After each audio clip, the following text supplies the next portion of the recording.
Welcome to the Florida College Access Network 2020 College Ready Florida Innovator Awards. Each year, FCAN recognizes college and career professionals who go the extra mile, working tirelessly to support students in building brighter futures, utilizing innovative strategies. FCAN is pleased to honor Dr. Sherrie Poitier-Liscombe, School Counseling Director for Broward County Public Schools Equity and Diversity Department as a 2020 College Ready Florida Innovator. Sherrie has dedicated more than 20 years towards preparing Broward County students to fulfill their purpose in society, particularly at-risk youth. Through this effort, she co-coordinated the Last Chance College and Career Bound Summit, which infuses the college fair experience with career exploration and informs students on how to successfully navigate post-secondary life. Students have the opportunity to hear about a variety of careers from entrepreneurs, career professionals, military officers, and even the district's own counseling department who share information about their work. The summit has grown to serve over 700 students, doubling the number served in its first year. Students attending the summit can meet with state colleges and universities, technical colleges, military branches, and businesses for on-site admissions, scholarship and grant opportunities, and career exploration. This one-stop shop also provides students with transcripts, FAFSA assistance in completion, tips and resources for undocumented students who need support navigating the college application and financial aid process. Students that had no options prior to the event leave with a plan for their life after high school. Sherrie directly serves students ages 11 to 19 who are in juvenile justice facilities. These students are generally at-risk youth, several years behind their peers, and need to participate in recovery educational opportunities. Through her children's book series, The Adventures of Sherrie and Chubby, she promotes social emotional learning for students to build confidence in relationship building and coping skills. Going above and beyond, creating a one-stop shop that encourages students with all the supports they need to build a plan for their life is why FCAN is thrilled to honor Sherrie as a 2020 College Ready Florida Innovator. And with that, congratulations, Sherrie. We're so excited to have you with us today.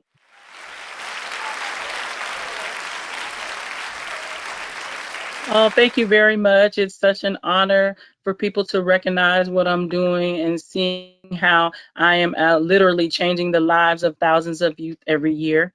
I'm so blessed to be able to work with kids and to have worked with them for over 20 years.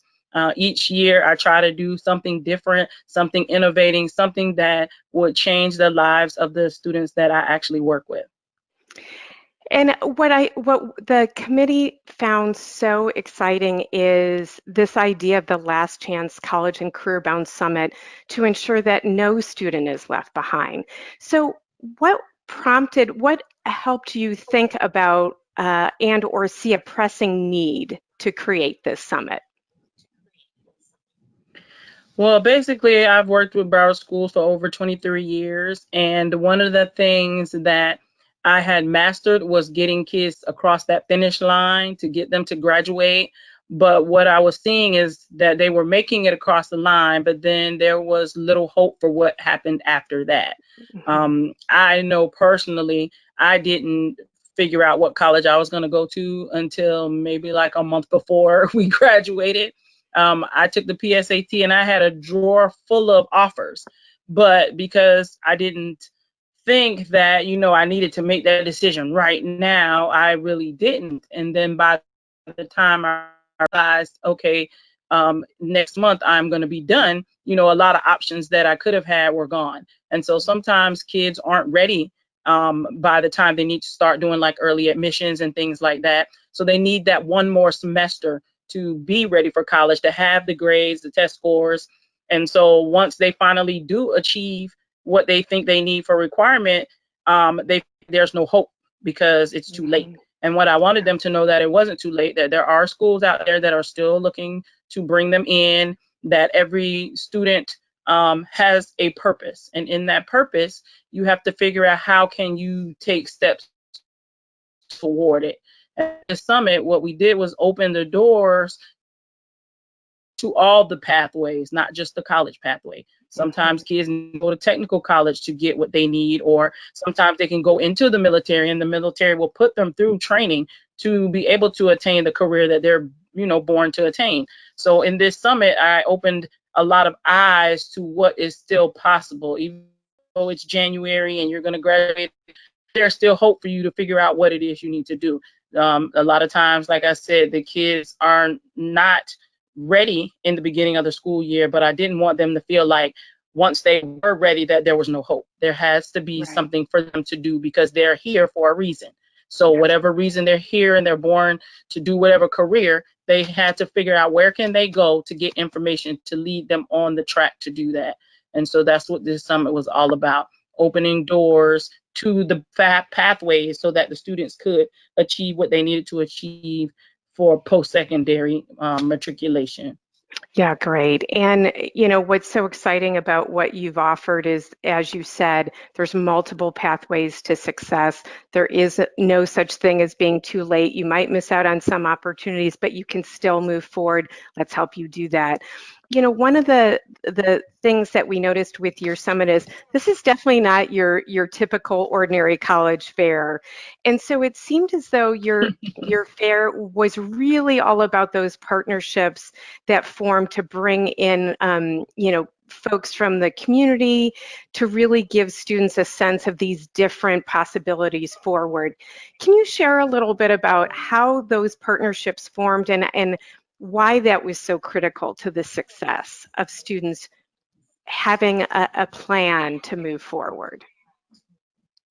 Yeah, well, what I wanted to do is, even though at some of the traditional college fairs, the students do see like the military and the technical colleges, but they don't understand how going those pathways leads to a little bit of a different career. And so what we wanted to do is open their mind to more possibilities. Like everybody knows you can be a teacher, you could be a counselor, you could be a doctor, but there are other careers out there that sometimes the kids aren't familiar with. And so I partnered with Andre Newton, who is kind of like the assistant principal or director over at Arthur Ashe. That's one of our technical colleges. And he kind of works with getting businesses to come in and provide job opportunities for the students, give them like mock interviewing skills, and actually allowing the kids to sign up for a job, because some kids are going to go right into the workforce. They're going to go directly there. They're not going to go to college. They're not going to go to the technical colleges. They might start out in a certain position in a company and then work their way up. So what he wanted to do was open up the hearts and minds of those students.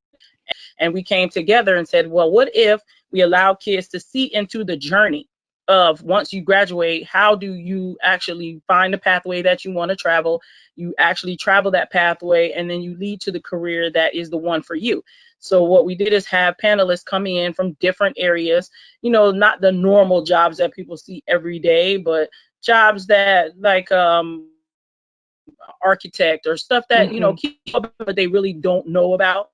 Them come in and talk to the kids about their journey. The kids would ask questions. They had like a time where they could do a little Q&A to say, okay, well, you did this and how did that work? And then sometimes they put in some of the little personal components of their journey so that kids could see hope and see how, if this man can go and he started out with just a GED, now he is one of the leading architects in his field because he went and got these certifications from the technical college, and now he's moved up the ladder, then I can do it too. So in one room, we had the panel where they had the discussion. And then after the kids get all pumped up and engaged, then we move them over to the actual fair where we separated it into 4 pathways. So we had one section that was for colleges, a section for technical colleges, the military, and then the business partners that we had, because some of these people like Broward County, because we have a great partnership with them. They'll hire some of our kids directly out of high school. They'll train them, they'll put them through college, and then they promote from within. So a child could start out with a county job as soon as they leave high school and one day become head of human resources or something in that nature and get the county to help, fund their education. So that's what we wanted to try to do so that they're more guided when they go into the fair and then they leave with something in hand, because the schools were able to say, yes, I'm looking at your transcript, which we had available on site. They could get their transcript and they could look through it and say, yes, we believe you meet the requirements. This is how much scholarship money is available. And now you have a real option. One of the things that I love about what you shared is them having a path forward where they can see not just the first step, but see how steps kind of build on each other. And so they can start, for those students who are going to start in a job right out of high school, they can still move forward. They can still build credentials along the way and grow their career, which is fantastic. Now, creating opportunities for students to explore post-secondary options, which you have done in an amazing way, is crucial to ensuring that they graduate high school with a plan for what comes next. So I'd love for you to share a sense of what is the lasting impact you've seen that the summit has had on your students and on your community? So the impact that I've seen is that I had like colleges and technical colleges reach out about students they were interested in. Like, say a student didn't follow up and didn't give them a call like they were supposed to. The schools reached out to me and said, hey, I'm looking for James Doe. We had offered him this at the fair, and I just want to make sure everything's okay. And I love seeing some of the kids who got the information and scholarships on Facebook, because most of my Facebook friends are my former students. So they're always telling me how, oh, you remember when I went to this and now I have, this scholarship and I'm going to school. And they talk about how they want to be a social worker or guidance counselor because of the things that I've done to help them, change their life. And that this fair was like one of the biggest things that, impacted so many people. And the good thing is, because I allowed everybody from across the district to participate, I was able to touch people in schools all across Broward County and even in, like I said, Miami-Dade County. So to me, that was the most impactful thing. And then somebody always comes and tells me how, because of that fair, they were able to do this or do that. And that to me is like one of the best things. And then I see sometimes some of the schools do their own college things, but they incorporate some of the stuff they learned. Wonderful. Thank you so much for sharing your story with us today, Sherrie. We really appreciate it. All of those innovations that you brought to the table is why FCAN is so thrilled and excited to honor you as a college-ready Florida innovator. Thank you for taking the time to share your story with us today, and keep inspiring lives.